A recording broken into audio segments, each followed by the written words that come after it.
Luke, how are you? I'm good, thanks. Yeah. Good. Welcome down to a London town. Treating you well so far? Windy, a little bit rainy, but... Yeah, I'm used to that. Yeah, expected. I'm used to that. Came down from Scotland, so it's warmer and drier here. Yeah. Yeah, first time ever, I think. We've you just met Nikki Chana on the way out. Yeah. Two podcasts recorded on the same day, both people living in Scotland. We should have had you up there. Indeed, well, it did. It'd have been more efficient, wouldn't it? I was talking about sustainability with Nikki as well, so perhaps I should have come to you. Yeah. Next time. Awkward. Okay, moving swiftly on. So could you give us a bit of a potted history of your career to date, please? Sure. Yeah. Caveated under the 10 years in AdTech, Right, which is your anniversary. Congrats. Thank you. Yeah, it struck me earlier this year that it was 10 years since my first job in AdTech, and I thought, what better reason to speak to Mike? Yeah. Before that, actually, I was working at a place called D&AD, which is a creative industry awards show. So it was kind of AdTech adjacent, being an advertising industry awards show. I spent 6 years there. Then I moved to Zurich in Switzerland, and without work, and managed to, I don't know how, somehow pick up a job at a place called Video Intelligence, which Yeah, it was also in Switzerland. that's right. Yeah, with Kai Henniges and Tilman Iberle. Don't know if you remember him. And they were a contextual video player who were looking for a marketing help, and I just managed to land with them at the right time. We ate some sushi and I got the job. And that was my pivot from the sort of creative side of advertising to ad tech. And it was well timed, really, because I think that was sort of 10 years ago when things were booming. Tilman, the CMO there, ended up leaving, and I sort of took his place leading the team. It was just a small team until we were then acquired by Outbrain. I was maybe there for 5 or 6 years before that Outbrain acquisition happened. They then sort of integrated our product into their bottom of the feed product. And then I left and went to a place called Watching That, which is fantastic product for ad ops people to help troubleshoot, particularly with CTV platforms. Cameron Church. That's right, Cameron Church, legend himself. He's a great follow if you want to know every minute details about ad ops for CTV streaming. Yeah, he was on the podcast a while ago. He blew my mind a little bit. I was like, okay, I'm just going to nod along here. Yeah. One of those people that you don't try and debate because they know more than you. Yeah. I was watching that for a while. I did some consultancy as well for a while for various companies, and then ended up at Nexxen under Steve Broadhead, who had worked at Video Intelligence, another legend. Spent a couple of years at Nexxen, and then I've just sort of started the last 6 months at Adsquare, leading the marketing team there. Brilliant. And what did Adsquare do, for those that don't know? So our new strapline is all about offline outcomes. So we're a location intelligence platform, and we're real-world data for the outcomes era. Okay. It's data feeds based on things that happen offline that we provide for programmatic platforms, DSPs, and social platforms and media agencies. Okay, got it. So I want to talk to you a bit about marketing, since that's what we both do. And you've done for 10 years in AdTech now. So do you have like a standard's probably not the right word, but do you have a set of must-haves in your first 90 days in any given job? So you're 5 months into your job, is it now? So when you come in, you're like, right, in my first 90 days, there are certain things that I must achieve, or I must know, or I must get in place. Is there a set number of things that are non-negotiable for you?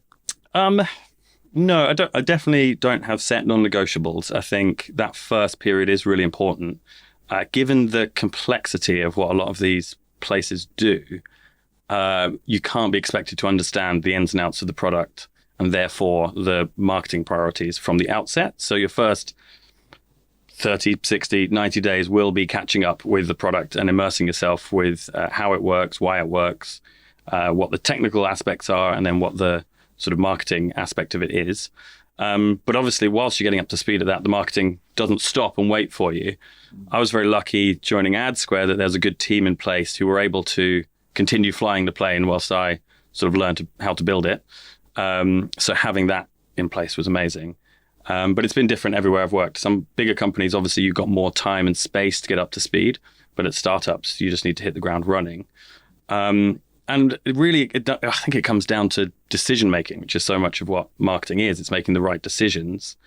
And you can make a decision based on your principles rather than knowledge of the individual problem, if you know what I mean. Yeah. And you do that better with experience and with knowledge of the industry. And that's something, as I've gone on, I've noticed that I'm able to make quicker, more assertive decisions on something without knowing the details. And it's better to make a decision and get something happening. A lot of the dots have already been joined in other jobs and seeing other things. And so your knowledge is kind of growing, like without you kind of being super conscious of it, but you kind of already know how to join it. Yeah. Becomes instinct. Yeah. So I talk about this kind of idea of people in the weeds and people in helicopters. And when you're coming in first 90 days in a new job, you're very much in a helicopter in terms of you kind of know roughly, you obviously had to prep for the interview process. And so you kind of know something, or you've been in the industry, so you kind of know something about the company, but you're not super in the weeds. I actually think that helicopter view is a golden moment. And I'd love to know how you've used that in the past. And what I mean by that is once you're in the weeds, I'll give you a very real example. So I was talking to the CEO of an AdTech company a number of years ago, and he was putting stuff out on LinkedIn, and he said, in his own words, he said, it's like tumbleweed. No one seems to care. And so we looked at what he was putting out, and I said, mate, I don't understand what you're talking about. Because he was so in the weeds of what it was that the product did, how it did it, why it was important. He wasn't able to communicate to people in helicopters that don't have all of that information and all of those dots joined.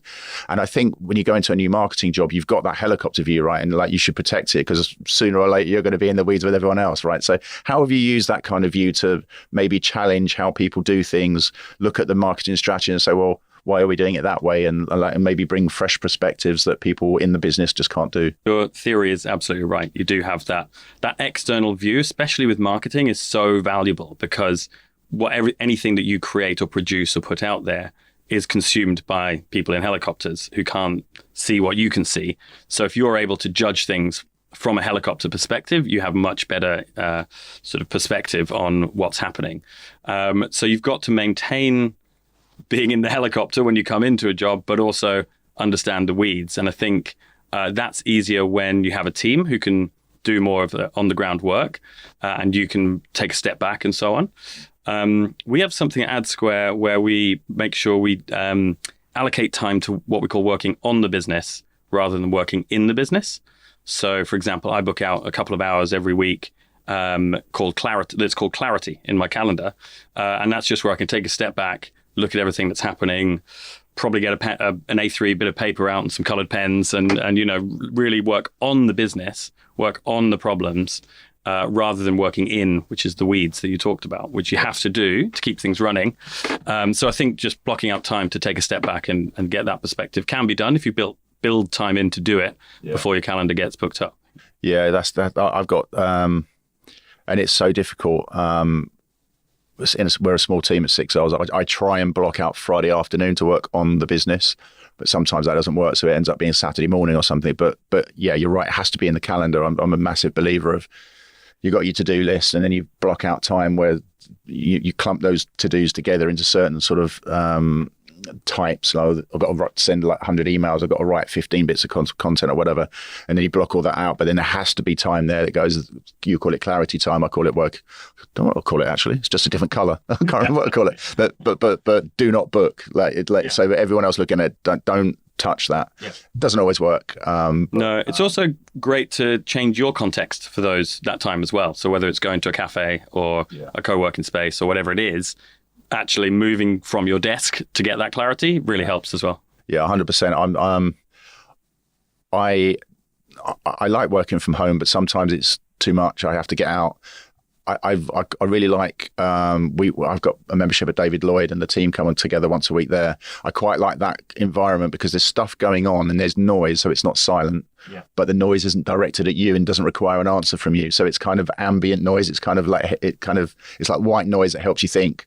Unless, of course, sometimes every now and again around lunchtime, there's like a lot of group chats and stuff and it gets overbearing. But that idea of being sometimes just in my local pub, I'll just go down, get a pint, sit in the corner, get my notebook out and just sort of like daydream. Yeah, I find getting the right music, like the right BPMs and the right music on to help you focus as well, focus music, and that's different. Try binaural beats, I think they're called. I've tried that a few times. Yeah, I've got my own playlist called my WFH playlist, and I put 100 songs in each one, and then I create another one, and I put those on shuffle, and it's just stuff that's the right energy level to keep you motivated, not completely ambient, and not lyrics to distract you, but it gets you in the zone, find the flow.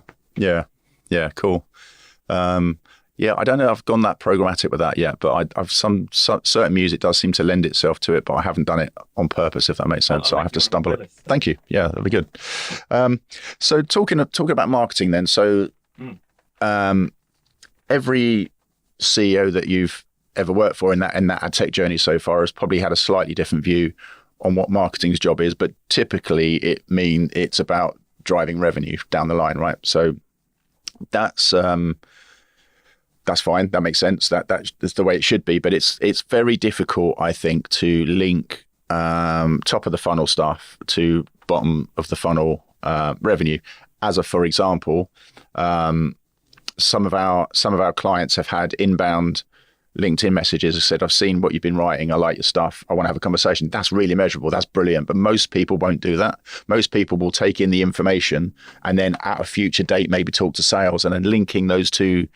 Or that series of content to that sales conversation, which then led to revenue, super difficult, right? So how do you think about that when you go into a business? How are you going to prove that marketing's creating bottom line revenue? Yeah, I mean, this is probably the biggest question that you tackle in marketing. I've got lots of opinions on it.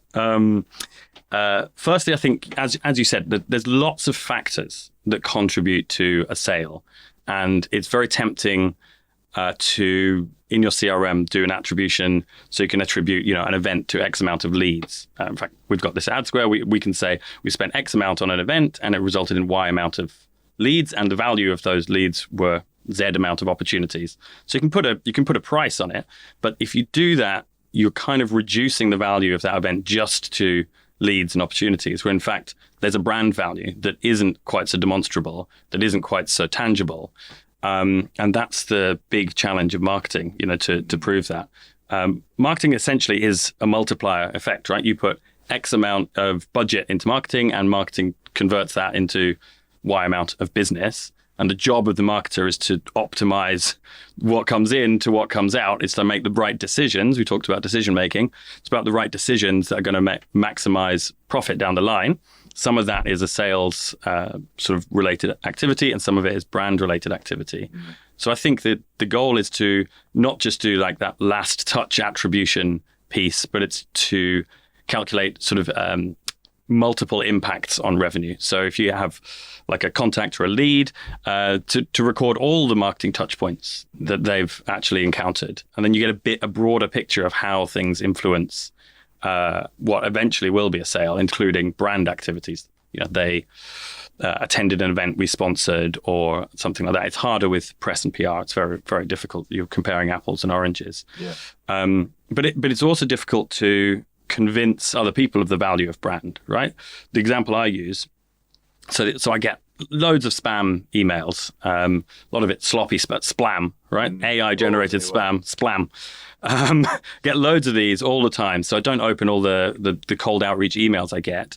But then the other day, there was one that came in from G2, the review site. And I was like, I'll open that one because I know G2, I know their reputation. I know that's the place we should be investing some time. But the reason I opened that email wasn't because it landed at that time. It was because over years, the brand of G2 has been constantly iterated. I've seen it on other people's websites. I've seen their talks. I've seen their marketing material. So that brand building ended up in me opening their cold email. Yeah. If we just attributed the cold email to, if I ended up being a customer, if we just attributed the cold email, you'd think that was the factor. But it was all that stuff that came before. That's a fantastic example, but you can't measure it. Yeah, well, you can't measure it easily. Maybe you can measure it, and you're going to tell me in a minute. But so at Sixos, we think of the buyer's journey as having 6 stages, as you might imagine. So we've got awareness, which means I've heard of Adsquare. I don't really know what they do.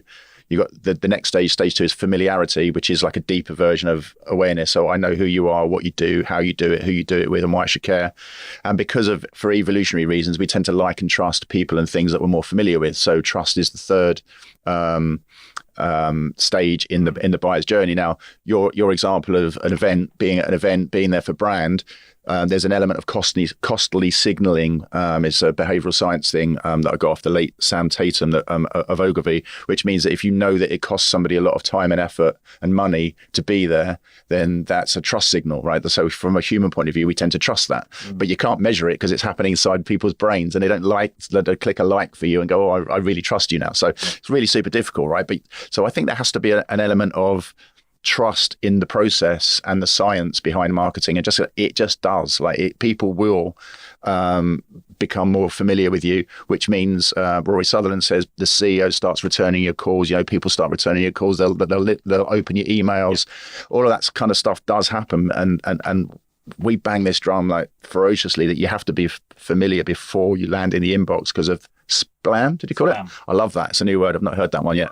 There's so much spam, and I interviewed an agency exec, and he was saying that there's a form of triage that goes on in an inbox now because there's just too much in there. If I had no other job, I still wouldn't get through all of these emails. So you look for, where's my clients? Where are my partners? Where are my colleagues? Where's my boss? And then after that, it's who do I know? Who are my media mates, if you like? And then there's that spam, that's 100-foot of spam underneath that. And so if you land without familiarity, you're probably going to get ignored. So was it D2 you said? G2, sorry. So G2 have done all of that work, all of that brand. They've built that trust, that familiarity. You kind of know what they are. It lands, you open it. Yeah. If you didn't know them, that's in with the rest of the spam, right? And that's a good example you can use with the sales team because they're used to doing cold outreach. So then they identify with it. But yeah, I mean, no one has yet created a brand metric that can be calculated easily. Certainly in B2B, you could maybe do a brand uplift study if you were a big brand. But so you have to use science and show people the performance plateau diagram that shows you can do performance for a bit, but if the brand appearance isn't there, it's going to peter off and you're not going to be able to continue to do performance. Yeah. So you have to use marketing science as your the evidence that it's going to work. But that's also our value as marketers, is that we understand brand, whereas other people in the business are working on different aspects of it. So that's sort of what we bring to a business as well. Yeah. But how so? That I know B2C marketers have this problem. It's perhaps more publicized, but I guess B2B do as well. How do you get sign off for brand advertising? It's great that you understand it, but then the rest of the business that are signing off, CFO, CEO, have to understand it as well. Mm. How do you kind of, in the absence of brand lift studies and the like, which most companies can't afford, like most small B2B companies can't afford to go, oh yeah, we'll just splurge $5,000 on just running alongside our digital or whatever. How do you kind of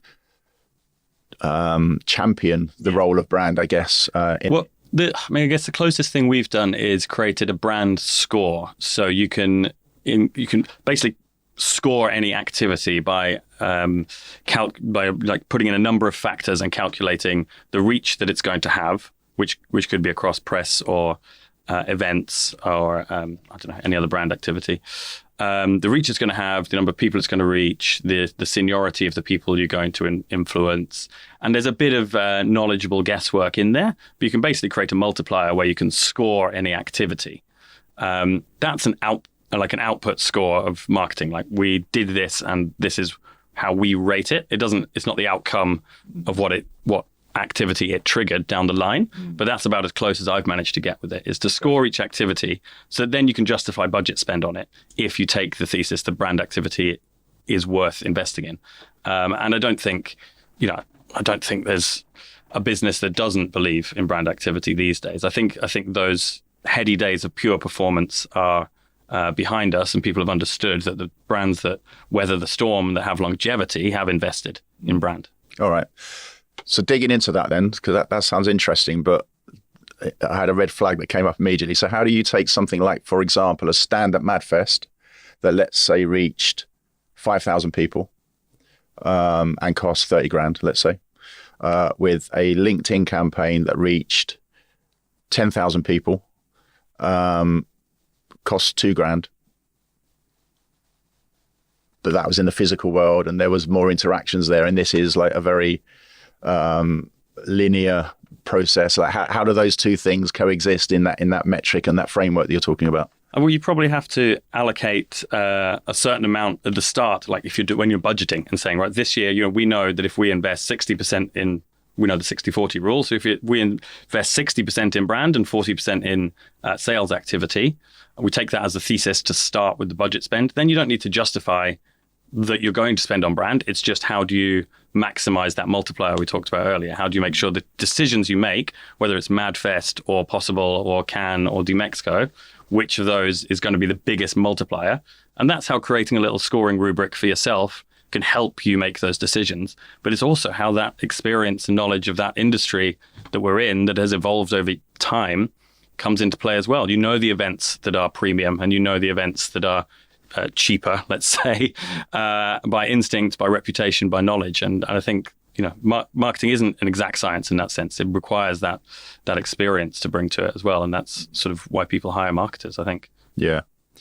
So we talked about familiarity and the importance of familiarity in as much as people more like to open your email, more like to reply to you, take a meeting, et cetera, et cetera. I think that's why in the sales side of businesses, there's a premium paid for senior salespeople with a big black book. They can go, okay, they can get in, they can open doors where maybe the brand's new. So if you're a brand new ad tech company in the UK, let's say, employee number one, you want the person with the biggest black book that can go and open doors because the brand hasn't yet done that because it hasn't built that awareness, familiarity, right?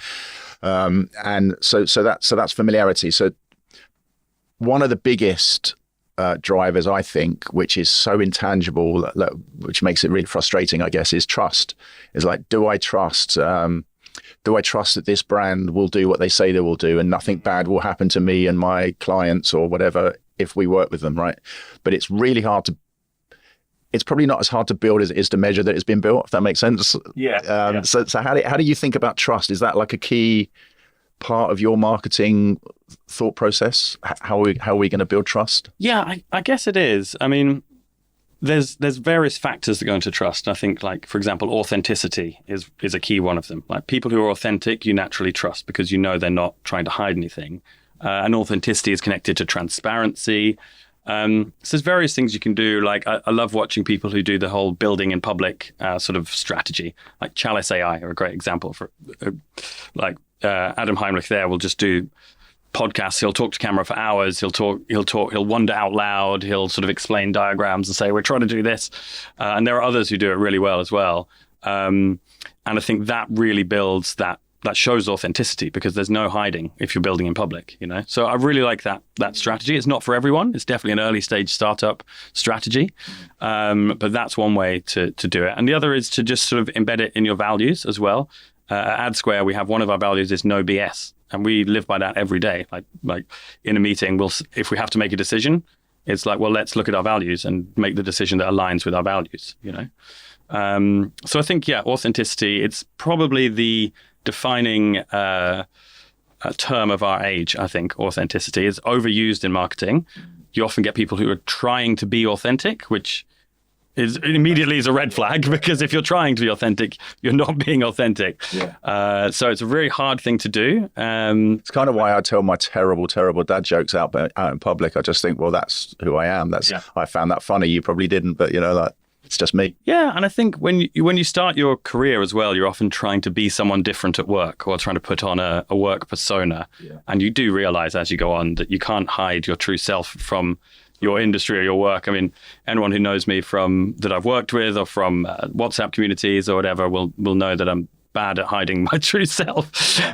Very good at poems. But good at poems, yeah. If you want an AdTech poem, then I'm the poet. Have you got one ready to go? I'm putting you on the spot there. Have you got one that you know off by heart? No, don't worry. I've got them all on my phone if you want one. Yeah, well, maybe we'll get one out while we're talking. Yeah. Sure. While you're doing that, the job that I had before I started Six Sales was working for a B2B research and advisory company. And one of the biggest jobs that they found in huge companies, like really, really big B2B companies, was the lack of sales and marketing alignment. So marketing would go off and be given a task to go and build the brand, and they go off over there, and then sales would be going off over there. And the overlap between who marketing were talking to and sales were talking to was often scarce, small, should we say. ABM was obviously then brought in account-based marketing to try and sort of to try and align that to make sure at least the audience that we're talking to are the same. But how do you think about from your marketing with your marketing hat on? How do you think about sales and marketing alignment, and what are maybe some of the problems that you see that crop up regularly, and why do you think they crop up? Yeah, I mean it's a big thing. I think it is hard and it's not hard in a sense that the best marketing teams and the best sales teams work hand in hand. But also there's the product as well, and marketing kind of sits in between. We translate products and features into benefits and collateral for sales teams. And a good sales team sees the value in what marketing brings to them, but a good marketing team also sees the value in a good product team and in a sales team that are the ones that ultimately are going to sell what you're creating. And a lot of time and effort goes into collateral for sales teams, creating one-sheet sales decks, lunch and learns, talks, all these things that the sales team use on a regular basis is what marketing does. So if you're not working with the sales team, you're really not doing it properly. And I think the best leaders across sales and marketing know that. So then there's also we talked a lot about measurables and sort of metrics. Making sure that marketing and sales are working towards the same measurables is important as well. So I quite like the marketing contribution to pipeline metric. I don't think marketing should be judged on conversion of the pipeline, but at least the contribution to the pipeline. So you could say, we know that of our whole pipeline, 60% of it touched marketing activities, or 80% of it touched marketing activities, and you can refine that. But not a specific bit, so you don't have to go, that person there is talking to sales now, and they saw something on LinkedIn, or they were at an event that we were at, or something like that. Or I mean, all of those factors, but it's that thing of not reducing it down to one factor. It's like the whole gamut of marketing impacted pipeline, but also not all pipeline is the same. So it's pipeline value. So it's not 10 leads met with a marketing or downloaded a white paper. It's actually that one lead, the value of them is $100,000 compared to that lead whose value is $10,000. And having an impact on the 100,000 one is obviously more important than the 10,000 one. They're all important, but the value of opportunities and pipeline is important to factor in as well. So you kind of got this, it's more of a SaaS metric of CAC to LTV. So cost of customer acquisition cost, calculated towards the lifetime value of that customer. Now, lifetime value is very difficult to calculate in media buying, where it's a transactional model. But working towards that, with these calculations, you never get to the final calculation that's perfect. It's constant work in progress. Yeah. But if you've got that as a sort of an aspirational metric to get to, then you're working in the right direction to work out the real impact of what you're doing on the high value conversions. How much of your time or your team's time would you say is spent trying to measure and almost justify the rest of the time? So if you've got 100% of your time, how much of that is spent on measurement, saying, okay, this is what we've done and this is what's happened, versus actually doing the work to make it work? Yeah, ideally you set up a sort of repeatable formulas for measurement, because there's so many things you could measure. If you're measuring everything, as you say, you're spending all day measuring, and no one wants to do that, and it doesn't help make decisions. So you've got to identify what are the metrics that are going to help your decision making. I keep coming back to decision making as the key factor in marketing. So it's about identifying what metrics are related to the impact we're having. What metrics are informing us and that we can actually affect? What can we change? How can we learn from that metric? Is it a decisionable metric? Yeah. So using those. So actually the amount of decisionable metrics that we're using is not that many, because we start off with a lot and you refine them down. You say, let's not report on that. Let's not report on that. We can look at that quarterly. Let's look at this one weekly. So then we spent some time making rubrics for how much time are we spending creating collateral, what's the different impact of collateral, a bit like that brand score I mentioned, but you can do that for sales activity, for sales enablement activity as well, product marketing activity. But once you've built those rubrics, then you should be able to just enter it into a spreadsheet and it calculates for you. And it's all about integrations. So integrate those metrics into your project management system as well. So if you've got a Jira ticket for a certain project, score the Jira ticket. And then get that to add up at the end of each week and export that into a dashboard for you. You can if you create these time-saving integrations, which you can do now, you spend less time digging up the metric and more time making decisions on the metric. Just want to go back to something you said there, Luke, about what contribution, how much of the pipeline was touched by marketing. Now, I started talking about the 6 stages of the buyer's journey as we see it at Six Sales. There's awareness, familiarity, trust, interest, which is normally the first time sales know about it, consideration, which is we'll use you versus the other people we can use, and then a purchase decision is number 6. I would argue, whether you can measure it or not, that anyone that's at the interest stage, not anyone. Most people that are at the interest stage must have been touched by marketing, because otherwise they wouldn't be at the interest stage. They wouldn't be in a conversation with sales. I forget the number that Gartner used, but it's a wild number. It's a wild percentage of the buying process has been done before a buyer talks to a seller. Yeah, 70%. Is it 70%? Yeah, something like that. So how else would somebody get to that stage? I guess how else is you hire salespeople with a black book where they can open up doors, irrespective of what the brand is, because they know people. So that could be a thing, I suppose. But most people that are in a position to buy something must have trust. If you believe in the process, they must trust that you will deliver what you say you're going to deliver, which normally means that they must have been exposed to you more than just when that bloke knocked on their door and said, "Hey, let's have a chat. Let's go for lunch. Let's." Yeah. So you could argue, like I feel, and it maybe makes me sound like a dinosaur, I don't know, but like I read a lot about marketing science and what happens, behavioral science, obviously Rory being a client, and like love Rory, who doesn't love Rory, right? So if you believe in the process, surely you must think that almost anyone that's just bought something has been exposed to marketing. Yeah. You just don't know what bit and when and how often. Your Les Binet and Peter Field slides ready to whip out at any point that you're questioned. Yeah, I think so. And it comes, like, marketing science is why it exists, is to help justify this, right? And also things like distinctiveness and differentiation that come into play there. And in order to make that case at a C-suite level, you need to have those slides and statistics ready to go, and people will believe you and trust you, and that's why they hired you. But yeah, being distinctive, apart from your competitors, is so valuable and worth so much investment in, and being differentiated as well. It's the key to marketing, and especially in the B2B environment, when things can be commoditized, people can look samey.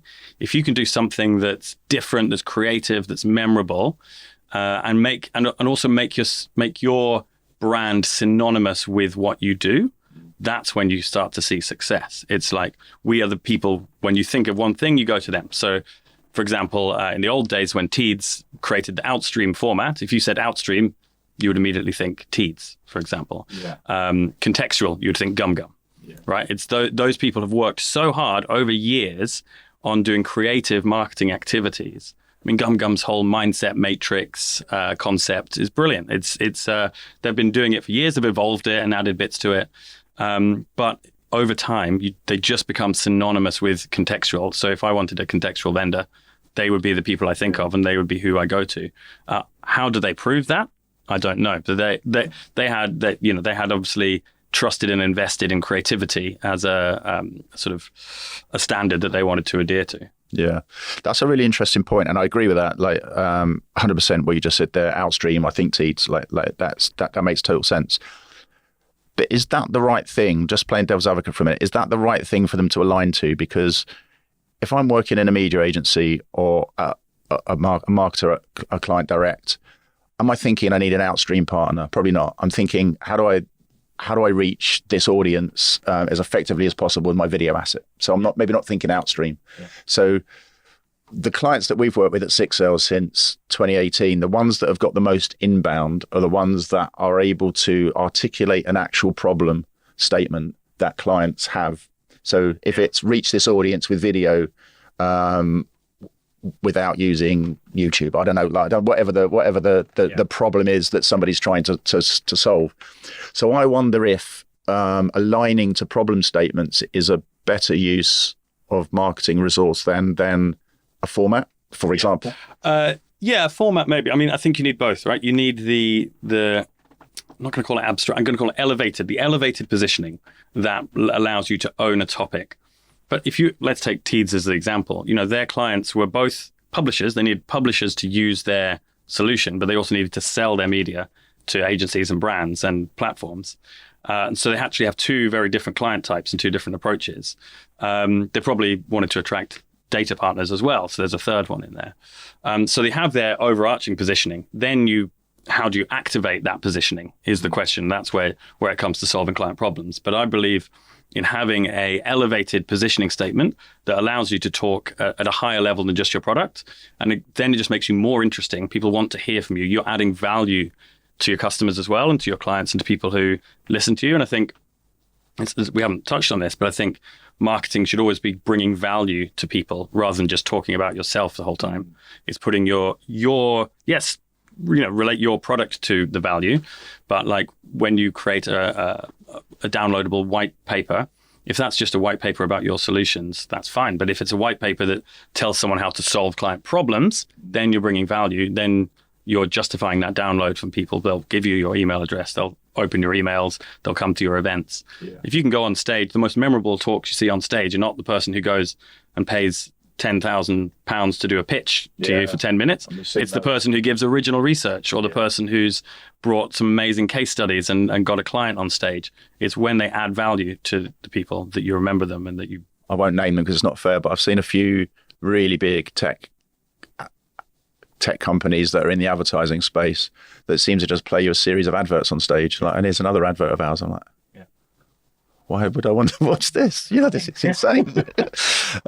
Anyway, I digress. So 10 years in AdTech. So what are the sort of key learnings, do you think, that you've picked up along the way? It's really difficult to know what you've learned, isn't it? Because once you know it, it's difficult to try and unlearn it and then learn it again. It's a bit like the helicopter view and the weeds again. But can you think of some things that you've learned that are good? So all those marketers coming up behind you, maybe looking for a career in marketing and AdTech, what could you pass on?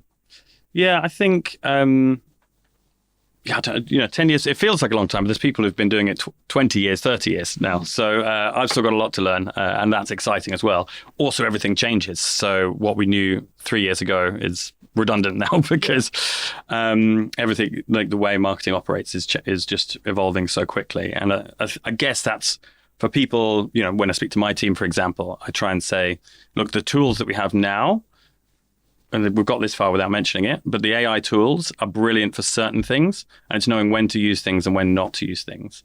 And I do believe in creativity, and I do believe in craft, and I think they're different things. Creativity is about ideas and doing things differently and connecting the dots between things.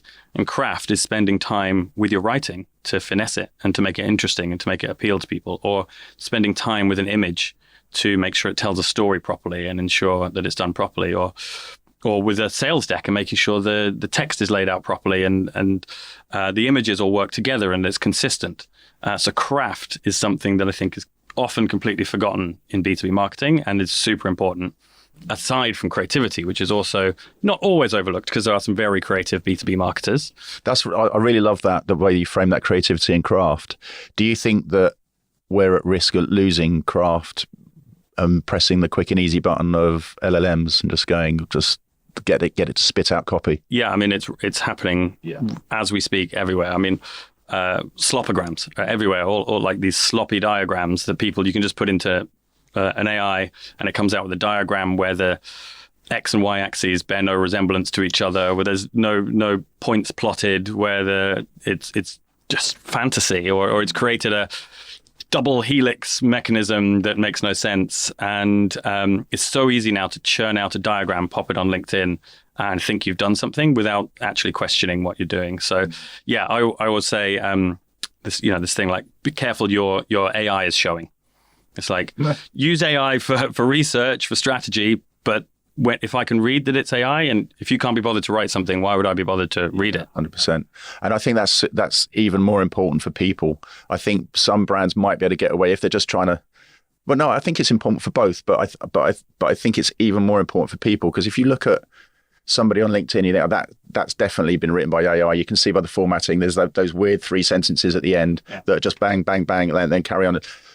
Exactly what you just said there. If you haven't got the time to share your thoughts with me like properly, then I could ask ChatGPT what you thought about your solution. You know, like I think that's really important with a brand. I think it's less important, but I still think it's important. What are your thoughts on that? Do you know what I mean? With a brand, it's like, okay, I want to introduce you to this white paper that will tell you how to, I don't know, maximize your video impressions. I don't know, whatever the problem might be. So how you introduce that is probably less. I know we talk about brand personality and brand tone of voice and stuff, but I don't necessarily particularly buy into that. I don't know if you do that to a certain extent. I don't think that people think about brands as people. I know we try and personalize brands and humanize brands, but I don't necessarily buy into that too much. But you might disagree with me quite heavily. You're looking at me as if you want to kill me. I mean, I don't think of brands as people, but I do think they have personalities. Okay. Yeah. I think Six Cells has a personality. It's probably an extension of your personality. Yeah. Bad jokes. Bad jokes. Yeah. So they definitely have personalities. Whether that extends down to calls to action or so on. I mean, it can do. And you know, someone really stands out when they do invest time in doing that. And I think they become more memorable. And that's that craft aspect. So, but it's just whether you're going to spend the time to do that, or whether you need to get so much stuff out of the door that you could just put it through an LLM. Yeah. I think LLMs are really useful when it comes to, you know, they've allowed us to analyze words in a way we used to analyze numbers. So we can aggregate massive amounts of information in a way we could only used to do with figures. So we downloaded, for example, a whole load of RFPs into one folder and asked Gemini, what are the most common questions we're getting in RFPs? And it just analyzed all of that, which would have taken a person to go through. That's the right use of AI, because it's taking a lot of information that can be aggregated and telling you what the commonalities are. And that's brilliant. That's what it's great for. You can do things also like, I don't know if you've ever done like a synthetic client. No. It's a little bit dubious, but basically you take a client type or a specific persona, and you upload all of their articles, their posts, their podcast interviews into a custom GPT. Oh yeah, right. We have done this. Yeah. And then you basically you can ask it questions as if it was, you ask it to behave like that client, and you can ask it questions, and you can send it collateral and say, hey, I want to pitch this product to you. What's your pushback, or what's your feedback, or how could I make this better? And then you're using it to stress test things as well, and that's really useful application. So we haven't used it to think like a client, but we do have a Google Doc for every client, and it's got every transcript of every call, podcast, article, LinkedIn post, anything that they've ever actually put out into the world, and say, what has Luc said about this topic, and it just goes right word for word. And I don't want you to tell me what Luc said, but I want you to show me what Luc says. So word for word, what has Luc said about this? And then we can take it and we can see the words, phrases, tone, how you talk about it, the problems, the stories and stuff. Okay, right, I understand how you would answer that question. And it is super useful. Yeah. Problem is people are doing that and then turning it into spam and just copying it and pasting it into an email. But if you take those insights and then craft and do an ABM approach where you craft a presentation that's really aligned to someone's work problems that they've talked about in an article, or aligned to their, they've talked about what football team they support or what musician they like, and then use that to outreach, say, oh, you said you liked Bruce Springsteen on LinkedIn. Here's tickets to see the boss. Let's go. I think you play guitar, not LinkedIn. Yeah. Dad jokes. Dad jokes. I'm here all week. Yeah. Cool. So learning. So creativity first, then craft. What else can you pass down to the generation of marketers coming up behind you? Knowing when to use AI. Yeah, or any tool, and when not to. Yeah. What else? I guess knowing your industry as well. I think like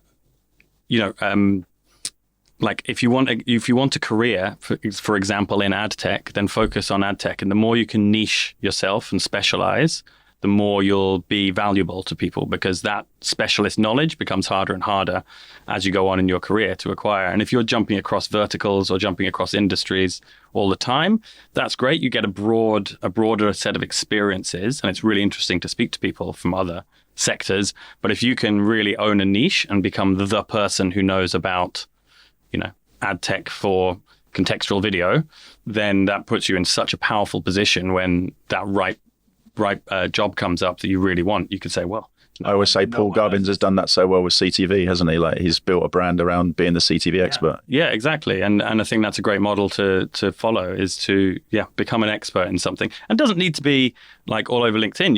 You can do it just yourself and focus on what you know. And then when it comes to applying for a role, you can demonstrate it. And start having opinions as well. Start thinking for yourself and thinking critically about what you read and what people tell you, and come up with new ideas. And I think like writing articles or so on, doing on-stage presentations isn't for everyone, and it doesn't have to be as well. I've had a lot of people I've worked with before who've said to me, I feel like I should be doing panel sessions, but I'm terrified to speak in front of people. And it's like, it's okay. Some of the most successful people in the world are terrified to speak on a panel session. You don't have to do that. That's one path, but it's not the only path. I can't imagine anyone not being a bit nervous, at least, like going onto a panel session, because it's just human nature, isn't it? Yeah. I always liken those sorts of things, like writing on LinkedIn. Some people go, I couldn't, because people might think it's rubbish, or that they might not agree or whatever. I always sort of say it's a little bit like... it's a bit like the works karaoke do, where you turn up and you look and you think, there's no way I'm doing that. I'm not getting up there today. But you have a few sambucas or whatever your tipple is, and you think, oh, go on, I'll have a go. And then you have a go and everyone claps and everything was fine. And you're like, oh, that wasn't so bad after all. Give me the book, right? What am I going to do next? A bit of Gloria Gaynor or something like that. And that's how people kind of get into LinkedIn. They start off thinking, there's no way I can write what I think on LinkedIn because of all of those reasons. And then suddenly you realize, actually, it's quite a supportive platform. It's probably the most supportive platform, because it's everybody's tied to their professional career. You know who everyone is. There's no it's not like on Reddit or X as it is now, where everyone's anonymous or can be anonymous, and so people can say what they want without fear of retribution. So and sometimes the hardest thing is hitting publish. Having the guts to press publish on something, and you don't learn until you do that. But then I've got a thing where I'll publish on LinkedIn. I sort of do it sporadically. I'm not committed to it like I should be. But I normally post about advertising topics and try and bring my own flavor to it. But then on Saturday, I had an opinion about a craft beer brewery that shut down near me, and I posted about that. Obviously, then it got 10 times the engagement any of my industry takes got. I don't know why, but people like beer more than advertising. On a Saturday, it was on a Saturday as well, so I put it down to that. Nice one. So can I push you for a third then? So we've got know what tool to use when and when not to use it. We've got creativity first, then craft. Don't skip the craft. I think that's important. Can I push you for a third? People like things in threes. Well, I think that the third is knowing your industry as well, and like focusing and niching. It's pushing yourself. You can't be too niche, I think, if you wanted to sort of make it. And that is actually a really interesting point, isn't it? People or companies that try and do a lot of things don't get known for anything. That's a really interesting point. So, okay, so 10 years in AdTech, what's the plan for the next 10 years? Not to be an AdTech, no, I'm joking. Well, as I said, I just started at Adsquare. It's a really exciting place to be. We have a 10-year vision, and I'd like to be there to see it through. So, I'd love to know. I'd love to be there as that business grows, and there's constant pressures and evolutions in AdTech, and it's always a wild ride. If you think back to, so when, I guess the consistent thing has been like, I don't know, when I started, GDPR was just becoming a topic, or so data has just been a thread that's run through that, but it's evolved and changed over time. And I think if I wasn't working in this sector, I'd be always looking over my shoulder to see what was happening there, because maybe we're nerds, but it's fascinating. I don't know. So I just want to see what happens next. And I think Adsquare feels like a really great place for me to be at the moment. Brilliant. Luc, thank you so much for being on the podcast. It was an absolute pleasure. I really enjoyed that. Pleasure. Do you want a poem now? Oh, yeah, the poem. Of course. Let's finish with a poem. I forgot about I always finish with a poem. Yeah. I don't actually, this one's maybe a year old. So the topic is, because AdTech moves so fast, it's out of date. But imagine it's a year ago. But we're showing your craft here. Exactly. So for anyone who hasn't experienced this before, somehow I found myself writing AdTech poems, and I don't know why it happened, but it just seemed like the right thing to do. This one's on curation, because there's one subject that's had more focus than any other, one topic that causes the most amount of bother, causing AdTech leaders to smash out LinkedIn posts off the top of their head, ring up ExchangeWire with an urgent op-ed. You might think I'm talking about attention. I'm not. What about retail media, the other hot invention? No. In fact, the number one trade press conversation is none other than, yes, curation. Who cares? What's it for? Well, if you have a unique or first-party data, you're going to want to monetize it sooner rather than later. So curation platforms build a marketplace of data plus media, a safe, quality space. No need for third-party pixels. It's a bucket of campaign-ready signals. Who can do it? Well, have a look at Nexxen, Index, Equitive. Have a gander.